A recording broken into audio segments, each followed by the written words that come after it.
Olá, paz seja convosco. Sou o pastor Leonardo da Igreja do Evangelho Quadrangular. É com grande alegria que os recebo aqui hoje. Olhem para a pessoa ao seu lado. Agora, olhem para si mesmos. Por um momento, reflitam sobre a jornada de fé que cada um de vocês tem trilhado. Quantos de nós já buscaram a Deus em meio a uma luta, a um sofrimento que parecia não ter fim? Quantos de nós já oraram, clamaram por libertação, mas sentiram que algo ainda persistia, que a liberdade plena não chegava? Essa é uma pergunta que ecoa no coração de muitos, uma questão que nos leva a um ponto crucial de nossa caminhada espiritual, por que algumas pessoas, mesmo com fé e dedicação, parecem não ser libertadas? Muitas vezes, nossa compreensão da libertação é simplista. Imaginamos que basta uma oração, uma imposição de mãos, e todos os problemas se desvanecerão como fumaça. E, em alguns casos, de fato, a libertação é instantânea. Mas, e quando não é? E quando o problema insiste em voltar? Quando os mesmos padrões de pecado, as mesmas dificuldades emocionais e espirituais, se repetem em ciclos viciosos? O tema da nossa palestra hoje é exatamente esse, o processo da avaliação, por que algumas pessoas não são libertadas. Nosso objetivo não é julgar, nem apontar dedos, mas sim lançar luz sobre as áreas de nossa vida que, talvez por desconhecimento ou negligência, estão servindo como portas abertas para a opressão. Vamos mergulhar em um estudo profundo e, ao mesmo tempo, prático, baseado em princípios espirituais sólidos. Iremos analisar 10 fatores cruciais que podem estar sabotando a nossa liberdade. Esta não será uma palestra sobre como expulsar demônios, mas sim sobre como fechar as portas que os permitem entrar. Vamos falar sobre a importância da verdade, da confissão, do arrependimento genuíno. Abordaremos a nossa postura espiritual, se somos reativos ou passivos, e a motivação que nos move a buscar a Deus. Vamos confrontar a concupiscência da atenção, o envolvimento com o ocultismo e a necessidade de romper com relacionamentos que nos prendem. E, de forma crucial, distinguiremos entre libertação e reeducação, mostrando que a verdadeira liberdade é mantida por um processo contínuo de transformação do nosso caráter. Preparem seus corações. Preparem suas mentes. Este é um convite para uma jornada de autoavaliação sincera. É um convite para que, juntos, possamos entender e aplicar os princípios que nos levarão a uma liberdade que não apenas nos alcança, mas que se torna uma realidade sustentável em cada área de nossas vidas. Que a luz de Cristo ilumine cada ponto que discutiremos e que, ao final, todos possamos sair daqui com o caminho da libertação plena e duradoura. Hoje, quero convidá-los para um momento de reflexão profunda e, eu creio, transformadora. Acredito que, em algum momento de nossas vidas, todos nós buscamos a Deus por um tipo de libertação. Seja de um vício, de uma opressão emocional, de um padrão de comportamento que nos rouba a paz ou de uma maldição que se repete em nossa família. E muitos de nós, em nossa jornada, clamamos, oramos, jejuamos e buscamos conselheiros para a oração de libertação. E a pergunta que paira no ar, que ecoa em silêncios de desilusão, é: por que, mesmo após tudo isso, alguns problemas ainda persistem?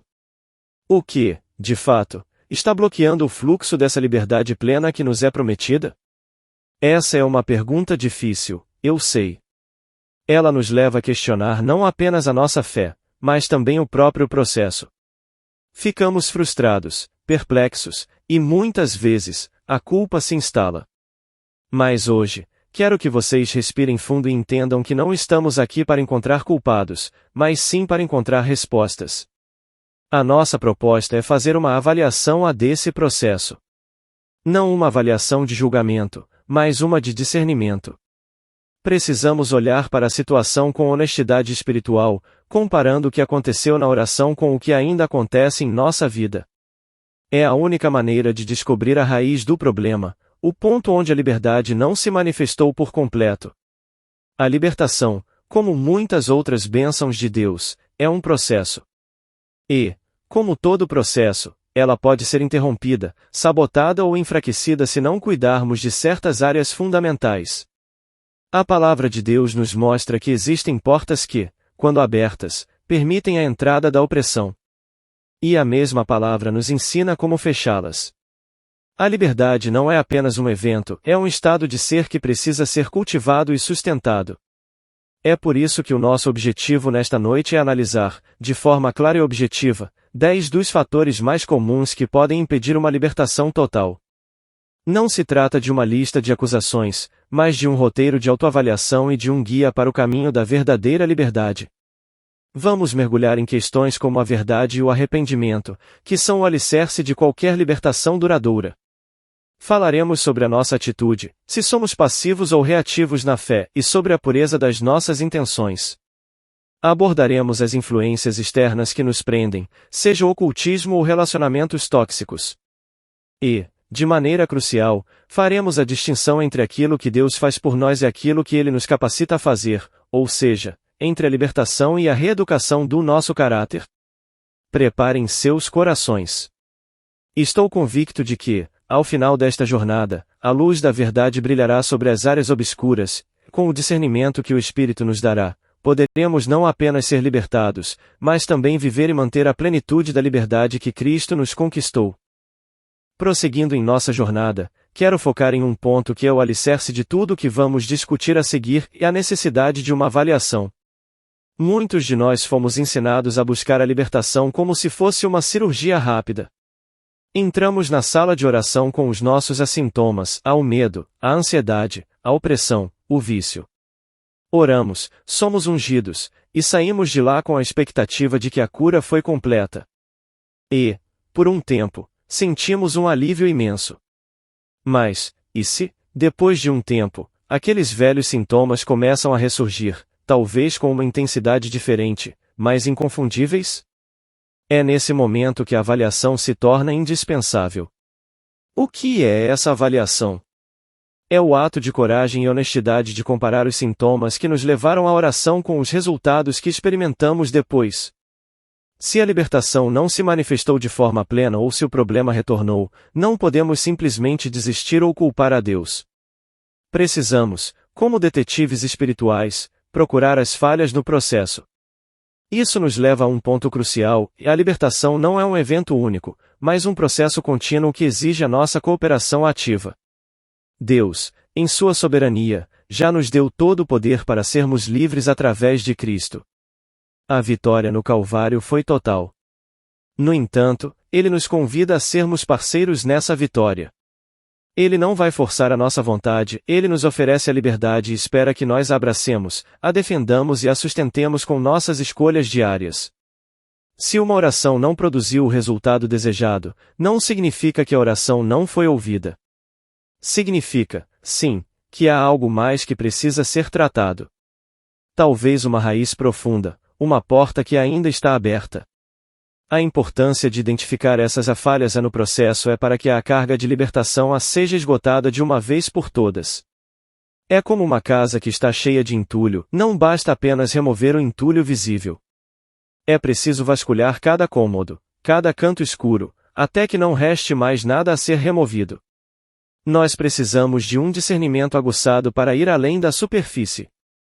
Precisamos perguntar: o que me levou a essa situação? Quais foram as minhas escolhas? Onde a minha vontade não se alinhou com a vontade de Deus? A avaliação não é um ato de autopiedade, mas um passo de autoconhecimento e de preparação para uma liberdade que, desta vez, será inabalável. Porque, quando entendemos o processo e cooperamos com ele, a liberdade que recebemos se torna um fundamento sólido sobre o qual podemos construir uma vida plena e vitoriosa. Continuando nossa avaliação, chegamos ao cerne da questão e os obstáculos. A partir de agora, vamos nos aprofundar nos 10 fatores que frequentemente se interpõem entre nós e a liberdade plena que buscamos. Eles não são punições divinas, mas sim áreas de nossa vida que, porventura, ainda não foram alinhadas com a vontade de Deus. O primeiro ponto é a falta com a verdade, que inclui mentiras e verdades que preferimos esconder. A libertação é um processo de luz, e a escuridão da mentira não pode coexistir com ela. Em seguida, falaremos sobre a falta de arrependimento, que é mais do que a confissão, é a genuína mudança de direção, o abandono do pecado. A falta de reação, ou a indolência espiritual, também é uma barreira. A liberdade não é passiva, ela exige que nos posicionemos e lutemos. Outro obstáculo são os motivos errados ou fúteis para buscar a Deus. Se nossa busca é egoísta, sem o foco em agradar a Ele, o resultado será vazio. Também discutiremos a armadilha de sermos pessoas centradas em si mesmas, que buscam a libertação como uma forma de obter atenção. Abordaremos o fracasso em romper com o ocultismo, que cria cadeias espirituais que precisam ser cortadas. E, de forma igualmente importante, o fracasso em romper com relacionamentos tóxicos, que nos mantém presos a padrões de opressão. Falaremos da falta de se desprender da maldição, que pode ter raízes profundas e intergeracionais. Depois, faremos a distinção crucial entre problemas espirituais e os de origem natural ou orgânica, que exigem ajuda médica ou psicológica. Por fim, e com uma importância colossal, trataremos do ponto em que a questão não é mais a libertação, mas sim a reeducação do nosso caráter. A libertação nos tira da prisão, mas a reeducação nos ensina a viver em liberdade. Vamos analisar cada um desses pontos para que, ao final, tenhamos não apenas conhecimento, mas as ferramentas práticas para superar cada um deles. Passando agora para o primeiro e, talvez, mais fundamental obstáculo, e a falta com a verdade. Esse é o alicerce onde muitas barreiras são construídas. O que isso significa na prática? Não se trata apenas de uma mentira descarada. Envolve as meias-verdades que contamos a nós mesmos e aos outros, a omissão de pecados por vergonha, e o ato de esconder partes da nossa história que consideramos vergonhosas. É a criação de uma vida baseada em meias-verdades, onde o nosso orgulho nos aprisiona em uma estrutura que não podemos desmantelar. O impacto disso no processo de libertação é profundo e devastador. A nossa liberdade está diretamente condicionada à nossa lealdade à verdade. Quando nos recusamos a ser totalmente honestos, seja com Deus ou com o nosso conselheiro, estamos operando em um terreno falso. A palavra nos garante que a confissão dos nossos pecados é o que nos purifica, mas como podemos ser purificados daquilo que nunca confessamos? O perdão e a libertação de Deus são oferecidos em resposta à nossa sinceridade.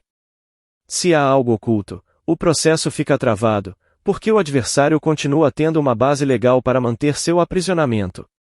Resistências mentais, como o medo da reputação ou o orgulho, agem como cadeados internos que nos impedem de experimentar a libertação completa.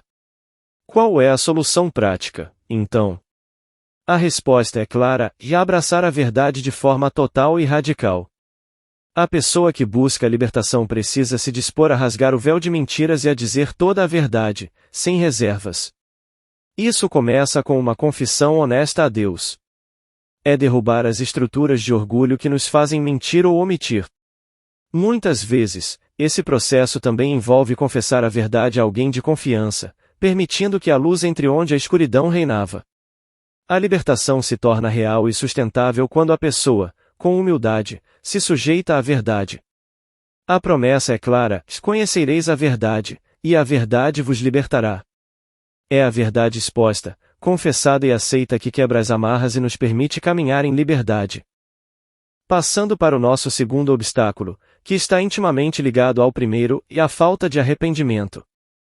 Se a falta de verdade nos impede de confessar, a falta de arrependimento nos impede de abandonar o pecado. Arrependimento não é apenas um sentimento de remorso ou um lamento pelas consequências de um erro. É uma mudança radical de mente e de coração que leva a uma mudança de direção. É o passo fundamental que vem depois da confissão, e é o que o torna genuíno. A verdadeira essência do arrependimento é a decisão firme de deixar o pecado. É um ato de vontade. É quando resolvemos, de uma vez por todas, abandonar a prática que nos aprisiona. Podemos confessar um pecado dezenas de vezes, mas se não há a firme intenção de abandoná-lo, essa confissão se torna vazia. É como pedir perdão por um erro enquanto já planejamos cometê-lo novamente. O impacto disso no processo de libertação é que ele simplesmente não avança. O processo fica travado. O perdão de Deus e a sua misericórdia estão disponíveis para aqueles que se arrependem. Mas se uma pessoa quer a libertação para se ver livre das consequências do pecado, mas não quer abrir mão da prática pecaminosa, ela não está tocando a misericórdia de Deus. A libertação se torna um ciclo vicioso, onde a pessoa é momentaneamente livre, mas volta ao mesmo pecado porque a raiz não foi arrancada. A falta de arrependimento mantém a porta da opressão aberta, mesmo depois que a oração foi feita. A pessoa ainda está em uma posição de rebeldia, e a opressão demoníaca funciona com base nas fraquezas internas que mantemos. A solução prática é, portanto, o arrependimento genuíno. É necessário um momento de decisão, onde a pessoa resolve firmemente que eu não vou mais viver dessa forma. É uma entrega completa da vontade a Deus. Após a confissão, a pessoa precisa se comprometer com a santidade e com o abandono total do pecado. Essa atitude de arrependimento é a que toca a misericórdia de Deus e a quebra o ciclo de opressão. Quando resolvemos abandonar a prática pecaminosa, a libertação se torna completa, porque a raiz do problema foi tratada e a nossa vontade, que era o problema, agora está alinhada com o que é certo. Continuando nossa análise, chegamos ao terceiro obstáculo, e a falta de reação, que chamamos de indolência espiritual. Este ponto é crucial porque a batalha espiritual exige combatentes, não espectadores. A indolência espiritual não é, necessariamente, falta de fé, mas sim uma postura passiva e complacente diante das dificuldades espirituais. É a atitude de quem espera que a libertação caia do céu, sem qualquer esforço pessoal. A pessoa se torna inerte, reativa e, em muitos casos, simplesmente tolera a opressão como se fosse uma condição inevitável. O impacto dessa indolência no processo de libertação é extremamente negativo. Uma pessoa com essa postura entrega o controle da situação de bandeja para o adversário. A falta de reação permite que o inimigo se estabeleça, prolongue o sofrimento e até intensifique as manifestações demoníacas, porque não há resistência. A libertação demanda um esforço emocional, uma musculatura espiritual, e uma fibra moral para reagir. Se o indivíduo não se levanta para lutar, para resistir e para clamar, o processo se torna desgastante e infrutífero. A passividade se torna um terreno fértil para que a opressão persista, levando a libertadores e conselheiros a uma batalha que não deveria durar tanto. É como um soldado que, em vez de pegar a espada, fica de braços cruzados esperando a vitória. A batalha não é dele, é nossa, em parceria com Deus. A solução prática para superar a indolência espiritual é a reação. É vital que a pessoa compreenda que precisa lutar. Não é uma luta de sua própria força, mas com a força que vem de Deus. É necessário mudar a postura de a vítima para a combatente. Reagir significa se posicionar, resistir ativamente à intimidação do adversário, e usar as armas espirituais que nos foram dadas, e a oração, a palavra de Deus e a autoridade em Cristo. Reagir é clamando, resistindo e declarando a verdade, mesmo que as emoções digam o contrário. Quando a nossa vontade se alinha com a vontade de Deus de nos ver livres, a nossa reação se torna uma poderosa força de libertação. A vitória já nos foi dada, cabe a nós nos posicionarmos para recebê-la e mantê-la. Continuando em nossa jornada de avaliação, o quarto obstáculo que precisamos confrontar é o dos motivos errados ou fúteis. Em nosso relacionamento com Deus, a motivação por trás de nossas orações e de nossa busca por libertação tem um peso enorme. Podemos estar fazendo a coisa certa, orando e buscando ajuda, mas pelos motivos totalmente equivocados. O que são esses motivos errados? São aqueles que partem de um coração egoísta, egocêntrico ou superficial. Por exemplo, buscar a libertação apenas para impressionar outras pessoas, para se livrar de um constrangimento social, ou para ter uma vida mais fácil sem se preocupar com a santidade. Pode ser o desejo de ter uma reputação espiritual sem o compromisso de ter um caráter transformado. Quando a motivação não é agradar a Deus, mas sim nos beneficiar de forma fútil, estamos construindo uma base frágil para a nossa liberdade. A nossa motivação não pode ser um capricho, mas um clamor sincero por uma vida que honre a Deus. O impacto desses motivos no processo é que Deus não se move por eles. Ele sonda os corações e conhece as intenções mais profundas. Se a nossa oração por libertação é uma tentativa de manipular o céu para obter um benefício pessoal, sem um real desejo de mudança, ela não será atendida. Deus não é um gênio da lâmpada, ele é um pai que busca filhos que o amam e o buscam por quem ele é, não pelo que ele pode dar. Quando a nossa motivação é errada, a oração perde seu poder, pois não está alinhada com a vontade divina. O processo de libertação simplesmente não se inicia porque o principal interessado não tem o coração no lugar certo. A solução prática para superar esse obstáculo começa com uma pergunta honesta a nós mesmos: por que estou buscando a libertação? Qual é o meu verdadeiro motivo? Precisamos purificar nosso coração e alinhar nossas intenções com a vontade de Deus. O foco deve mudar de o que eu quero de Deus para o que Deus quer de mim. A libertação verdadeira vem quando nosso desejo mais profundo é ser livre para servir e glorificar a Deus. Quando nossa oração é motivada pelo amor a Ele e por um desejo genuíno de viver em santidade, a porta da sua misericórdia se abre, e a libertação se manifesta de forma poderosa e duradoura. Chegamos ao quinto ponto de nossa avaliação, e as pessoas centradas em si mesmas, um obstáculo muitas vezes sutil, mas extremamente poderoso. Estamos falando aqui da concupiscência por atenção. São pessoas que, por se sentirem cronicamente ignoradas ou rejeitadas, desenvolvem uma necessidade insaciável de serem o centro das atenções. E, tragicamente, buscam essa atenção através de suas lutas espirituais. O que isso significa? Significa que a pessoa pode, de forma inconsciente, gostar da atenção que recebe por ter um problema. A sua opressão se torna a sua identidade, o seu eu. O sofrimento é a sua maneira de ser vista, de ser cuidada e de ser o foco da intercessão de outros. A pessoa pode até buscar a libertação, mas, no fundo, seu ego está sendo alimentado pelo drama e pela comoção que sua condição causa. O opressor espiritual, por sua vez, aproveita-se desta fraqueza, perpetuando o problema e reforçando a necessidade a que a pessoa tem de continuar na mesma situação para não perder a atenção. O impacto disso no processo de libertação é devastador. A liberdade se torna uma ameaça ao ego.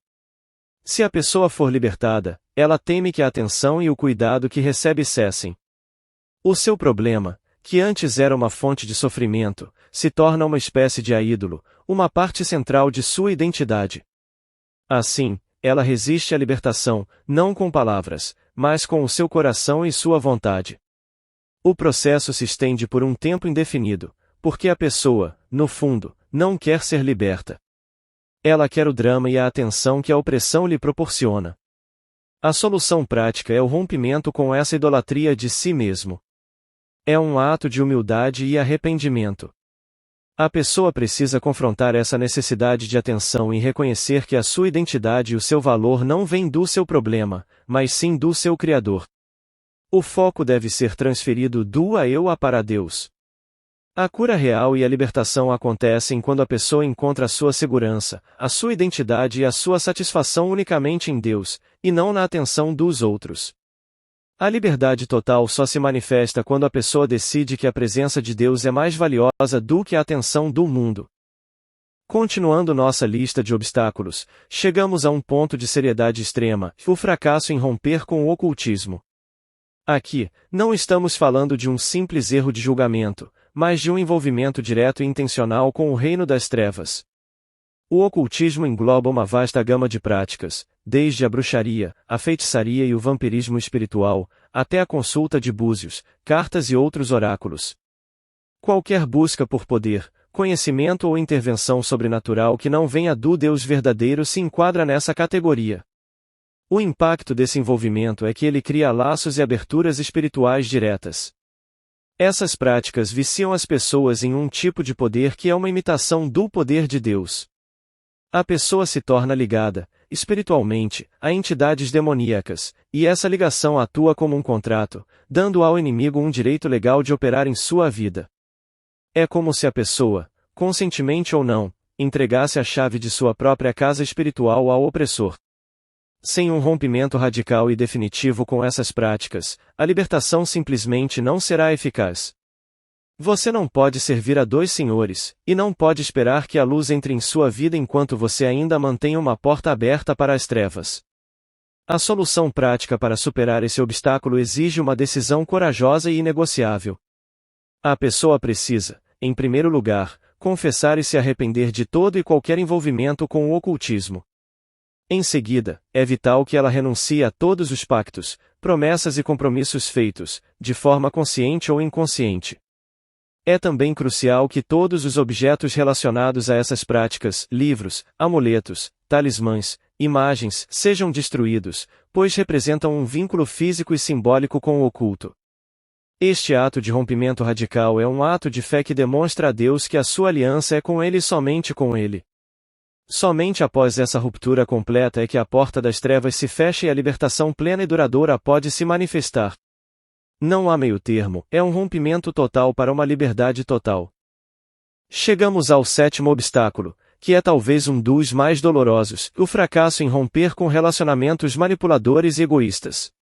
Não estamos falando apenas de conflitos de relacionamento, mas de laços profundos e tóxicos que criam o que chamamos de ligações de alma.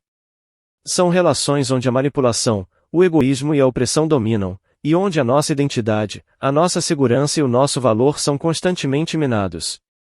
O que acontece é que esses relacionamentos se tornam uma fonte de insegurança e rejeição.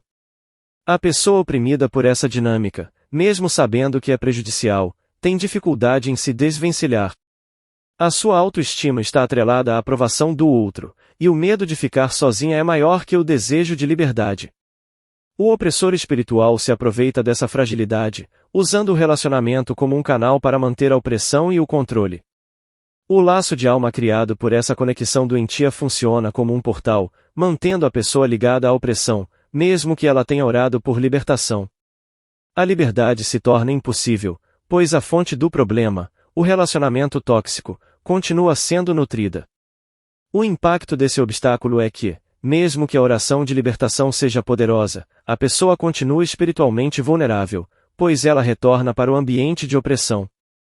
A libertação não se sustenta porque o laço de alma não foi quebrado. O coração continua ligado à pessoa que a manipula, e essa conexão emocional e espiritual anula a eficácia do processo. A solução prática para superar esse obstáculo exige uma dose enorme de coragem e sabedoria. É um ato de amor próprio e de obediência a Deus. A pessoa precisa tomar a decisão de romper com o relacionamento tóxico. Isso pode significar estabelecer limites claros e negociáveis ou, em muitos casos, a separação total. É um processo doloroso, mas necessário. Após o rompimento, é vital orar para que essas ligações de alma sejam quebradas no mundo espiritual.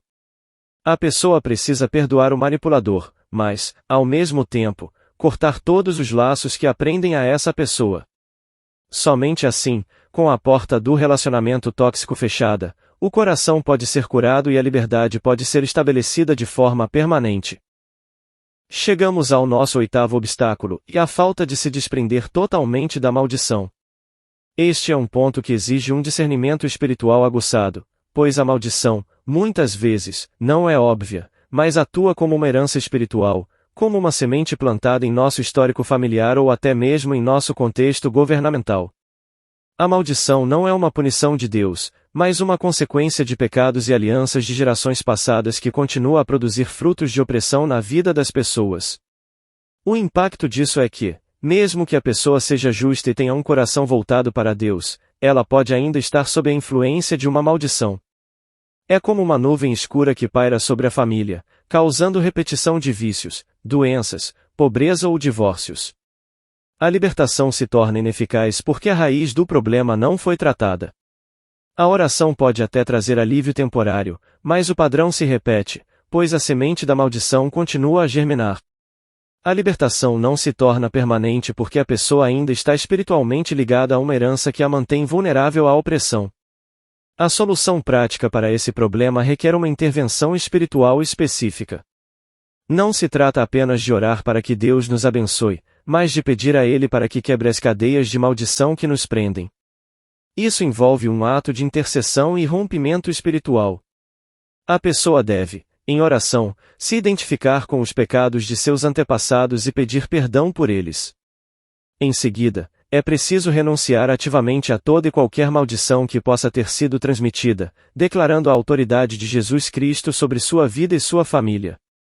É um ato de fé que nos desvincula do passado e nos alinha com a bênção de Deus, que está em Cristo.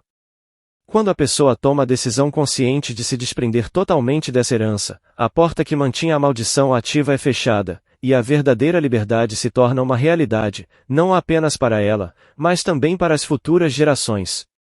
É a decisão de quebrar o ciclo e andar em uma nova e santa herança. Chegamos ao 9º ponto de nossa avaliação, um obstáculo que exige de nós um discernimento redobrado, quando o problema é de origem natural ou orgânica. Em nossa jornada de fé, é fácil rotularmos toda dificuldade como sendo de origem espiritual. Contudo, essa visão simplista pode se tornar um grave impedimento para a verdadeira cura. O que significa ter um problema de origem natural ou orgânica? Significa que a causa do sofrimento não é um demônio ou uma maldição, mas sim uma condição psíquica, física ou biológica. Estamos falando de questões como desequilíbrios químicos no cérebro, traumas psicológicos que não foram tratados, ou até mesmo hábitos profundamente enraizados que se tornaram vícios. Nesses casos, a opressão espiritual não é a origem, mas talvez uma consequência da fraqueza que a condição orgânica cria. O impacto de confundir um problema natural com um espiritual é que a libertação, nesse caso, não é a solução. Tentar expulsar um demônio de uma pessoa que sofre de depressão clínica, esquizofrenia ou bipolaridade não apenas é ineficaz, como pode ser extremamente prejudicial e traumatizante. A pessoa é submetida a um processo que não resolve a sua real necessidade, e o seu sofrimento continua, e muitas vezes se intensifica, pois a condição subjacente não é tratada. O processo de libertação se torna um beco sem saída, pois a ferramenta errada está sendo usada para o problema errado. A solução prática é o uso da sabedoria e do discernimento. É crucial ter a humildade de reconhecer que nem toda batalha é espiritual. Quando os sintomas apontam para uma causa psíquica ou orgânica, a ação correta é encaminhar a pessoa a um médico ou especialista. Buscar ajuda profissional não é falta de fé, mas sim uma expressão de fé na providência de Deus, que nos concedeu a capacidade de criar a medicina, a psicologia e outras ciências. A libertação vem na forma de um tratamento médico ou de uma terapia que aborda a raiz do problema. É a sabedoria de saber que, às vezes, a cura de Deus vem através das mãos de um profissional, em vez de uma oração de libertação. A liberdade plena é alcançada quando usamos as ferramentas certas para cada tipo de problema. Chegamos ao nosso 10º e último ponto, que é, na verdade, a ponte para uma liberdade duradoura, quando a questão é reeducação, e não mais libertação. Este é um dos pontos mais importantes, pois sem ele, a libertação pode se tornar apenas um alívio temporário. Qual a diferença entre libertação e reeducação? A libertação é o ato de quebrar as cadeias espirituais que nos prendem. Ela nos tira da prisão. A reeducação, por outro lado, é o processo de aprender a viver fora da prisão. É a transformação do nosso caráter, dos nossos hábitos e da nossa mentalidade. Após a libertação, a casa espiritual da pessoa está vazia, limpa e arrumada. Mas se essa casa não for preenchida com a palavra de Deus, com novos hábitos de vida e com a presença do Espírito Santo, ela se torna vulnerável, e o opressor pode voltar com mais força. O impacto de negligenciar a reeducação é um retrocesso devastador. A pessoa que foi liberta, mas não se reeducou, é como alguém que deixa um vício, mas continua frequentando os mesmos lugares e mantendo as mesmas amizades. Ela ainda tem os padrões de pensamento e comportamento que a levaram à opressão inicial. A falta de um novo caráter, de novos hábitos e de novas escolhas a leva de volta ao mesmo ciclo. Como resultado, o estado final pode se tornar pior do que o inicial, pois a pessoa sente a desilusão de ter sido liberta apenas para voltar à escravidão. A solução prática é abraçar a reeducação como um compromisso de vida. É um processo que começa no momento em que a libertação acontece. A pessoa precisa se dedicar ativamente a renovar a sua mente, a cultivar uma vida de oração e a se encher da palavra de Deus. É preciso buscar mentores espirituais, ter uma comunidade de fé e ser intencional em criar novos hábitos que reflitam a liberdade que foi recebida. A libertação nos dá o poder para mudar, a reeducação nos mostra como viver essa mudança. O objetivo é que, ao final, a liberdade não seja apenas um evento passado, mas sim um estilo de vida sustentável, onde o nosso caráter se torna a fortaleza que impede o retorno do inimigo. A libertação nos solta, mas a reeducação nos sustenta. Chegamos a um momento crucial de nossa palestra, um momento de síntese e de reflexão. Percorremos um caminho detalhado, explorando os 10 obstáculos mais comuns que podem impedir a libertação plena. Vimos que a libertação não é um passe de mágica que nos é imposto, mas um processo que exige a nossa participação, a nossa vontade, acima de tudo, a nossa cooperação. Recordem que falamos da verdade e do arrependimento, que são os alicerces de qualquer mudança. Se a base não for sólida, toda a estrutura pode desmoronar. Abordamos a necessidade de uma postura ativa, uma reação que se opõe à indolência espiritual, e a importância de purificar as nossas intenções.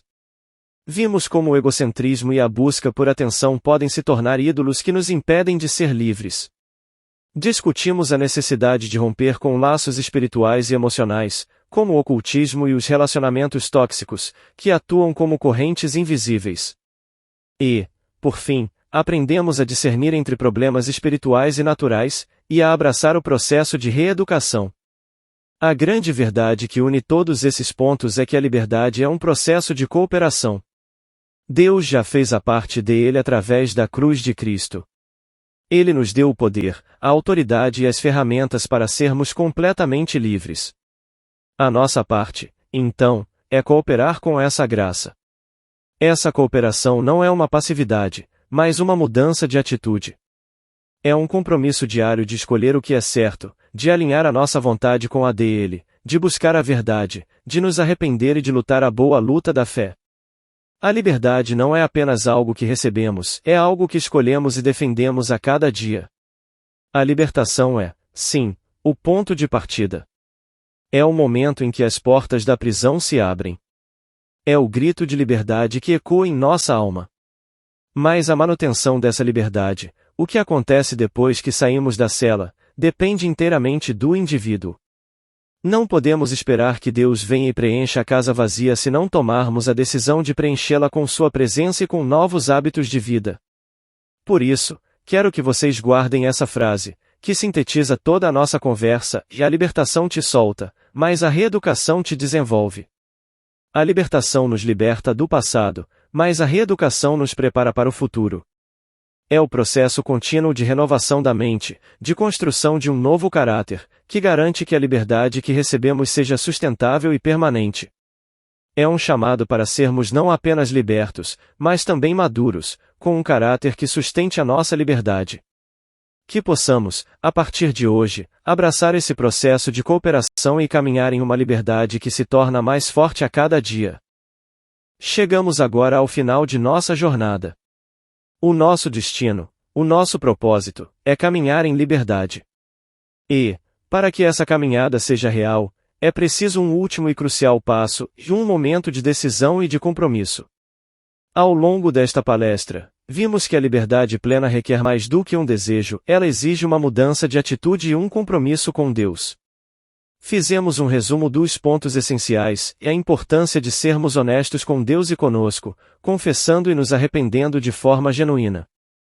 Vimos que a fé não pode ser passiva, mas deve ser ativa, uma reação contínua contra a indolência espiritual. Entendemos a necessidade de fazer as mudanças necessárias, rompendo com o ocultismo, com relacionamentos tóxicos e com as cadeias de maldição.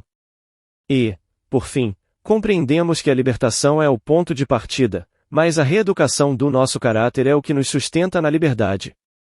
Agora, eu os convido a um momento de reflexão pessoal e silenciosa. Não se trata de um exercício de julgamento, mas de uma autoavaliação honesta, corajosa e sincera. Olhem para o seu interior e considerem, em qual desses 10 pontos você se identificou? Qual desses obstáculos tem sido a sua maior barreira?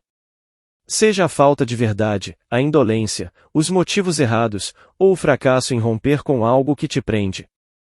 Que você possa, neste momento, identificar qual é a porta que ainda está aberta em sua vida. E com essa honestidade em mente, eu gostaria de oferecer um momento de oração. Não é uma oração para eu fazer sozinho, mas uma oração que faremos juntos, em um ato de fé e de compromisso. Se você, em seu coração, sente o desejo de romper com esses obstáculos e de dar um novo passo em direção à sua liberdade plena, eu o convido a se juntar a mim em oração. Vamos orar. Amado Pai, em nome de Jesus Cristo, nos unimos como um só corpo. Senhor, pedimos perdão pela nossa falta de verdade, pela nossa indolência, por nossos motivos egoístas. Pedimos perdão pelos nossos fracassos em romper com o que nos prendia. Neste momento, em nome de Jesus, renunciamos a toda e qualquer barreira que se levantou em nossa vida. Renunciamos ao ocultismo, aos laços de alma indevidos, a toda maldição hereditária. Declaramos, Senhor, que queremos ser honestos, arrependidos e ativos em nossa fé. E para aqueles que precisam de reeducação, pedimos sabedoria para reconstruir suas vidas de acordo com a tua vontade. Capacita-nos a caminhar em liberdade, a viver uma vida que te agrada e que sustenta a vitória que tu já nos deste. Em nome de Jesus, amém. Chegamos ao final deste tempo juntos, e a palavra que ecoa em meu coração é a promessa de Jesus: e conhecereis a verdade, e a verdade vos libertará. Esta promessa não é apenas uma bela frase, mas o fundamento de tudo o que discutimos hoje. Vimos que a verdade é o alicerce para uma vida livre, e que a honestidade, o arrependimento, a reação ativa na fé e a disposição de fazer as mudanças necessárias são os passos práticos para abraçá-la. Quero expressar minha sincera gratidão pela atenção e pela abertura de coração de cada um de vocês. O caminho para a liberdade é uma jornada, não um destino instantâneo, e o primeiro passo é o desejo de conhecer a verdade. Para aqueles que desejam continuar essa jornada, consulte os links que estão postados no canal ou você pode enviá-lo no meu e-mail. Não parem por aqui. O que vocês aprenderam hoje é uma semente que, se cultivada, florescerá em uma vida de vitória duradoura. Que a liberdade que Cristo conquistou para vocês se torne a realidade de cada dia. Oremos. Amado e poderoso Deus, nosso Pai, nos aproximamos de Ti mais uma vez, em nome de Jesus Cristo, nosso Senhor e Salvador, para selar este momento de aprendizado. Agradecemos pela Tua revelação e pelo discernimento que nos deste. Entregamos a Ti cada coração aqui presente, pedindo que a Tua palavra tenha encontrado um solo fértil e produza uma colheita abundante de liberdade. Senhor, oramos agora para que a Tua luz penetre em toda a área de escuridão que foi exposta hoje. Quebra, em nome de Jesus, as cadeias da mentira e do engano. Concede a cada um espírito de arrependimento profundo e de abandono do pecado. Pedimos que a indolência espiritual seja substituída por um fervor pela Tua presença. Que as motivações do coração sejam purificadas e que toda a busca seja para Te glorificar. Em nome de Jesus, declaramos o rompimento de todo laço com o ocultismo e de toda ligação de alma que aprisiona. Rompemos com toda maldição hereditária e declaramos as bênçãos de Cristo sobre nossas vidas e famílias. Concede-nos sabedoria para distinguir entre os problemas do espírito e os da carne. Por fim, ó Deus, pedimos um espírito de reeducação para que, tendo sido libertos, possamos nos desenvolver em caráter e santidade. Sustenta-nos em Tua graça e nos guia, para que a liberdade que recebemos hoje seja permanente. Que possamos caminhar vitoriosamente, sob a Tua proteção. Em nome de Jesus Cristo, nosso Libertador, oramos. Amém.